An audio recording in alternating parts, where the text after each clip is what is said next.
Nom de quelques amides. Amide, groupe fonctionnel des amides, C, double liaison O, N.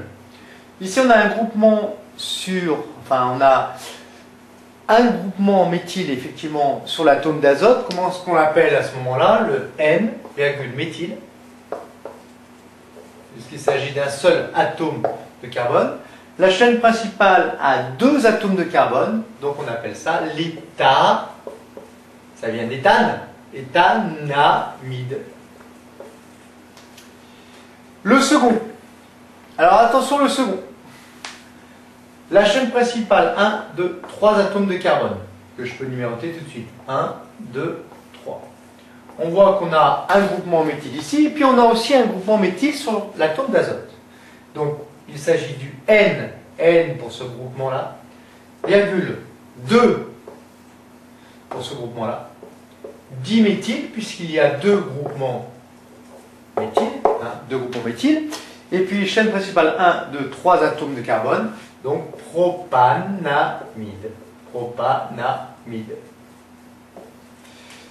Le dernier, le plus simple, 1, 2, 3, 4. 4 atomes de carbone sur la chaîne principale.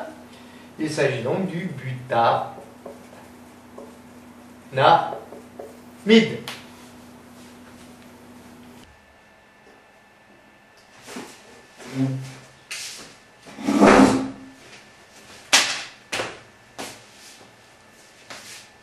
Un petit exercice ici sur les amides. Un petit exercice pour déterminer la formule semi-développée de ces trois composés. Vous avez 5 minutes.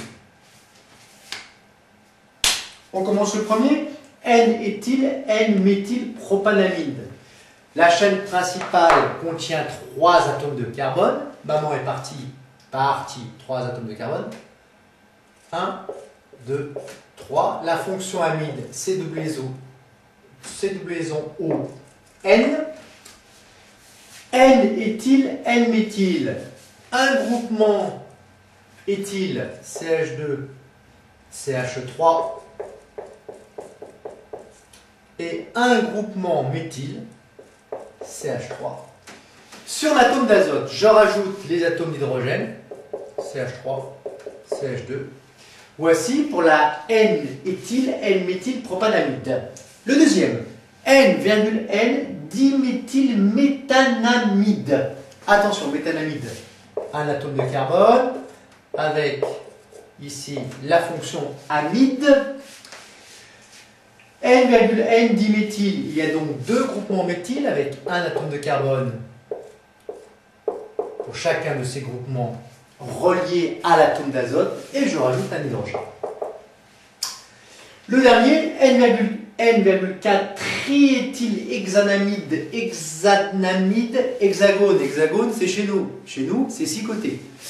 Donc ici, vous avez 6 atomes de carbone. 1, 2, 3, 4, 5, 6. À nouveau la fonction amide ici, avec sur N un groupement éthyle, le N-éthyle, encore un N-éthyle, voilà un deuxième groupement éthyle, et ensuite un troisième groupement éthyle sur la chaîne principale en 4e position. On minimise l'indice du carbone fonctionnel, 1, 2, 3, 4, 5, 6, 6 atomes de carbone. Voilà le 4e qui portera le groupement éthyle.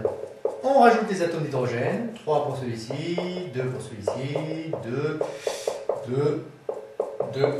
Remarquez que chaque atome de carbone possède 4 liaisons, 3 plus 1, 4, 2 plus 1 plus 1, 4, 2, 1, 2, 3, oh, puis il y en a un de trop là. 1, 2, 3, 4, 1, 2, 3, 4, 1, 2, 3, 4, etc. etc. L'atome d'azote, lui, a 3 liaisons, il est trivalent.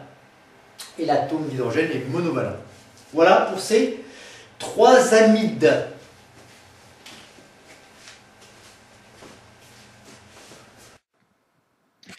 Pour conclure, sur les amides, pour établir le nom d'un amide, eh bien, on recherche la chaîne la plus longue comportant l'atome de carbone fonctionnel. On le voit ici, carbone fonctionnel lié avec une double liaison à un atome d'oxygène et à une simple liaison avec un atome d'azote, et ensuite à un hydrogène ou à une chaîne carbonée.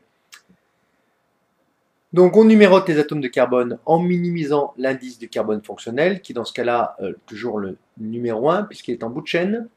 On repère les ramifications alkyles, avec un S c'est encore mieux, sur la chaîne principale. On écrit le numéro du carbone portant la ramification, puis un tiret, enfin le nom de la ramification, avant le nom de la chaîne principale. On remplace ensuite le E du nom de l'alcane correspondant par la terminaison amide. Par exemple, la butanamide, propanamide, etc. Lorsque l'atome d'azote est lié à d'autres groupes alkyles, le nom de l'amide est précédé de la mention N-alkyle. S'il y a deux groupes alkyles, le nom est précédé de la mention N,N-alkyle. Donc ici, on voit un amide, un N-amide, puisque cet atome d'azote est lié à une chaîne carbonée, et ici un N,N-amide. Pourquoi? Parce que l'atome d'azote est lié à deux chaînes carbonées. Ici, c'est un amide primaire, hein. L'atome d'azote est lié qu'à deux atomes d'hydrogène et au carbone fonctionnel.